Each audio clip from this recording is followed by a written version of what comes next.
Hi good morning friends. నా teachers day సందర్భంగా SSC GD constable notification release అయింది friends. దీనిలో మనకి 7 టైప్స్ ఆఫ్ పోస్ట్ అనే వేకెన్సీ ఉన్నాయి ఫ్రెండ్స్.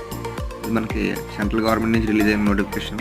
దీంట్లో జాబ్ లొకేషన్ వచ్చి మీకు ఆల్ ఇండియా వైజ్ ఉంటుంది. ఇది టోటల్ వేకెన్సీ వచ్చి దీంట్లో 39,000 వేకెన్సీస్ ఉన్నాయి ఫ్రెండ్స్. ఎడ్యుకేషన్ క్వాలిఫికేషన్ వచ్చి మనకి 10th పాస్ అయిన వాళ్ళు ఎవరైనా అప్లై చేసుకోవచ్చు. మినిమం ఏజ్ లిమిట్ వచ్చి మనకి 18 ఇయర్స్, మ్యాక్సిమం వచ్చి 23 ఇయర్స్. అప్లికేషన్ ప్రాసెస్ మనకి ఈ 5వ తారీఖు నుంచి వచ్చే నెల 14వ తారీఖు దాకా ఉంది ఫ్రెండ్స్. అప్లికేషన్ ఫీజు వచ్చి మనకి ఫర్ జనరల్ ఓబీసీ ఈడబ్ల్యూఎస్ అయితే 100 rupees, for any cost 0. Application link వచ్చి మనకి ssc.government.in వెళ్ళి అప్లికేషన్ ప్రాసెస్ అని చేసుకోవచ్చు. దీనికి సంబంధించిన అప్లికేషన్ ప్రాసెస్ కానీ అప్లికేషన్ ఎలా చేయాలి మీ ఇంటి దగ్గర కూర్చొని మీరు మీ అప్లికేషన్ చేయాలనుకుంటే డిస్క్రిప్షన్లో నెంబర్ ఉంటుంది ఫ్రెండ్స్. ఆ నెంబర్కి కాల్ చేయండి. అప్లికేషన్ ప్రాసెస్ అంతా నేను ప్రెస్ చేస్తాను. ఓకే, ఇన్ఫర్మేషన్ మీకు నచ్చితే like, share, subscribe Rajesh constant YouTube channel. Thank you.